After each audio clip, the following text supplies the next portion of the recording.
સાચું જ કહ્યું છે. ધરતીનો છેડો ખર. આટલા વર્ષોમાં અડધી દુનિયા ફર્યો, પણ જ્યારે પોતીકી ધરતી પર પાછો આવ્યો ત્યારની એક ક્ષણ, એ અનુભૂતિ કેટલી અદ્ભુત હતી.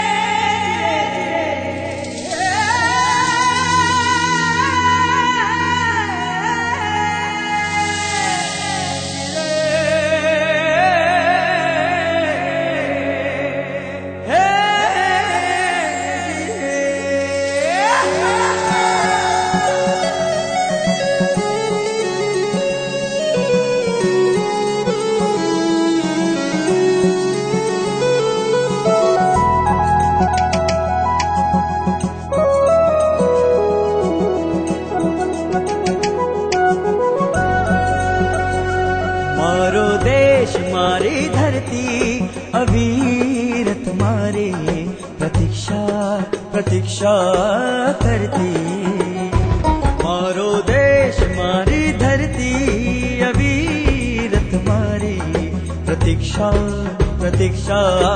करती आ सपनानो देश प्रेमनो प्रदेश मारू गुजरात सांभरे मने दिन रात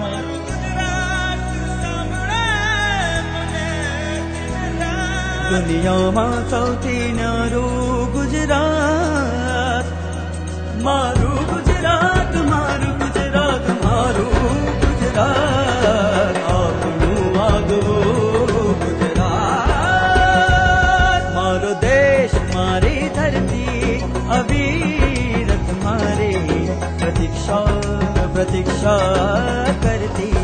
મારી સાથે ગુજરાત આવવાની એનીએ જ્યારે જીદ કરી ત્યારે મને લાગ્યું હતું કે એને અહીં, પરંતુ એને પણ અહીં આવતાની સાથે જ એક પોતિકાપણાનો અહેસાસ થયો હતો.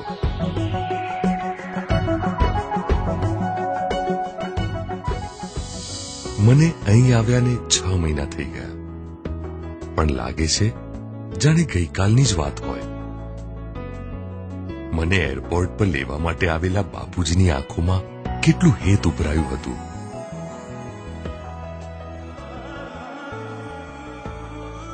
અને એનીને જોઈને તો એ 2 ઘડી વિચારતા જ રહી ગયા હતા. પણ આવો પ્રેમ ભર્યો આવકાર, અજાણ્યાઓનો પણ આવો આદર સત્કાર, આ બધું ફક્ત અહીં જ છે, મારા ગુજરાતમાં. એરપોર્ટથી આ ગામ સુધીની સફરમાં મેં જે જોયું, પહેલા તો મને મારી આંખો પર વિશ્વાસ જ ન થયો. ગુજરાત પર જાણે કોઈ જાદુની છડી ફરી ગઈ હતી. મને લાગ્યું જાણે હું એક નવા ગુજરાતમાં ફરી રહ્યો છું. વ્યવસ્થિત ટ્રાફિક, સાફ, સ્વચ્છ અને પ્રદૂષણ મુક્ત શહેર. બાપુ તો ગુજરાત સરકાર અને સરકાર થકી થયેલા ગુજરાતના વિકાસની વાતો કરતા થાકતા જ નહોતા. નવી છે આશા, નવી દિશા છે,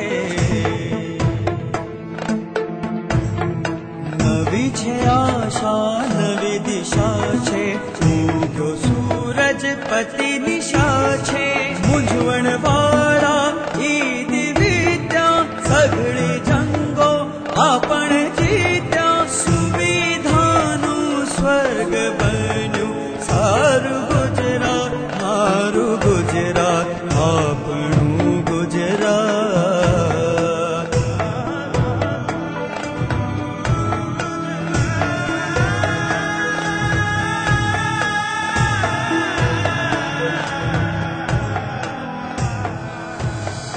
બાપુએ મને જણાવ્યું કે ગુજરાતના શહેરોના આધુનિકીકરણ અને વિકાસ માટે ગુજરાત સરકાર દ્વારા છેલ્લા 5 વર્ષમાં અનેક અસરકારક યોજનાઓનો અમલ કરવામાં આવ્યો છે. ગુજરાતના શહેરી વિકાસને વેગ આપવા માટે સરકારે ખાસ વાઇબ્રન્ટ અર્બન ડેવલપમેન્ટ સમિટનું આયોજન કરીને 2,06,000 કરોડનું મૂડીરોકાણ હાંસલ કર્યું છે. ગુજરાતને એક સ્વચ્છ, સુંદર અને સુવ્યવસ્થિત રાજ્ય બનાવવાના દ્રઢ સંકલ્પ સાથે અહીં નિર્મળ ગુજરાતની ઝુંબેશની શરૂઆત કરવામાં આવી છે. રાજ્યના નાગરિકો નિર્મળ ધરતી, નિર્મળ પાણી અને નિર્મળ હવા ધરાવતા વાતાવરણમાં જીવે તથા શારીરિક અને માનસિક વિકાસની સાથે આર્થિક વિકાસ સાધે તેવા પ્રયત્નો હાથ ધરવામાં આવ્યા છે. શહેરોની સફાઈ, ગટર વ્યવસ્થા, વૃક્ષારોપણ, ઘરે ઘરેથી કચરાનું એકત્રીકરણ, શહેર સુશોભન, જાહેર શૌચાલયોનું નિર્માણ વગેરે જેવા અનેક ક્ષેત્રોમાં નોંધપાત્ર સફળતા હાંસલ થઈ છે. Sewage treatment plants, rapid transit system, પરિવહન નગર, રસ્તા પરના દબાણો દૂર કરવા, વરસાદી પાણીના નિકાલની વ્યવસ્થા, ઘન કચરાના નિકાલ માટેના પ્લાન્ટ્સ, ગંદા પાણીની શુદ્ધિકરણ યોજના, અવિરત વીજ પુરવઠો, સાબરમતી નદીના પટના વિકાસની યોજના, રમતગમત સંકુલની રચના, નગર નંદનવન યોજના વગેરે જેવા નવતર પ્રયત્નો થકી શહેરોના સર્વાંગી વિકાસનો ઉદ્દેશ પરિપૂર્ણ થઈ રહ્યો છે. એટલું જ નહીં, શહેરના ગરીબ વિસ્તારોમાં રહેતા લોકોને શિક્ષણ, રોજગાર, આરોગ્ય અને આવાસની સુવિધાઓ પૂરી પાડવા માટે સરકારે રાજ્યના ઇતિહાસમાં પહેલી વાર 13,000 કરોડની ગરીબ સમૃદ્ધિ યોજના અમલમાં મૂકી છે. અરે, હું જ્યારે કાંકરિયા પાસેથી પસાર થયો ત્યારે ભૂતકાળની એ જૂની યાદોની સાથે ભવિષ્યની સોનેરી તસવીર પણ આંખ સામે ઊભી થઈ. બાપુએ કહ્યું કે આ વિસ્તારની સંપૂર્ણપણે કાયાપલટ થવાની છે.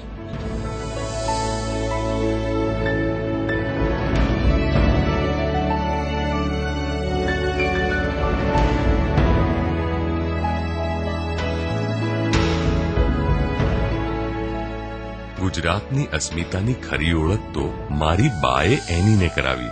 મેં જ્યારે એનીની ઓળખાણ મારી મિત્ર અને અમારી મહેમાન તરીકે કરાવી, બા, આ એની છે, મારી મિત્ર છે.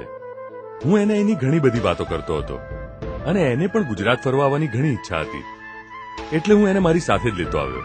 ત્યારે બાએ કહ્યું, સારું કર્યું બેટા, આપણે આંગણે મહેમાન પધાર્યા, આપણે તો ધન્ય થઈ ગયા. ચાલ.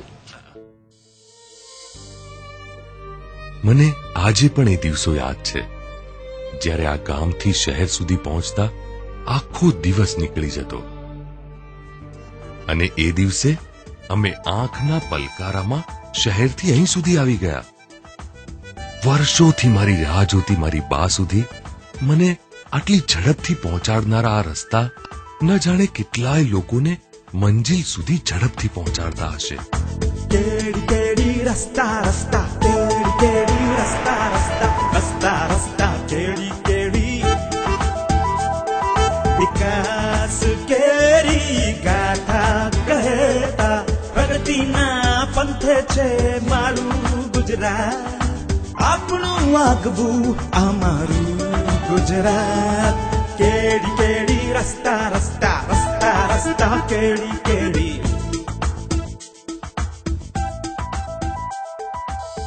મારા ગામનું જે સૌંદર્ય હું આંખમાં ભરીને ગયો હતો તે એનીને બતાવવા માટે હું તેને લઈને ગામમાં ફરવા નીકળ્યો અને જાણે મારા બાળપણની યાદો તાજી થઈ ગઈ.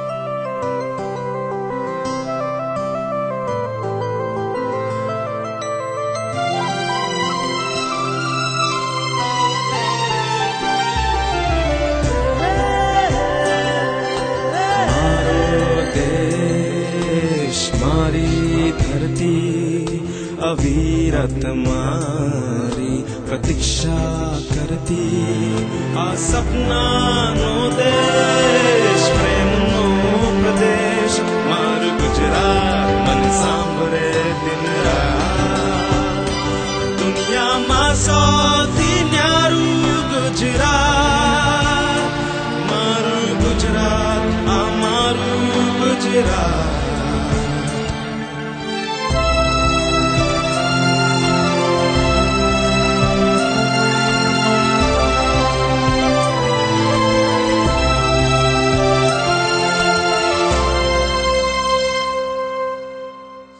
માણેક કાકાને તો હું જોતા વેંત જ ઓળખી ગયો. એક જમાનામાં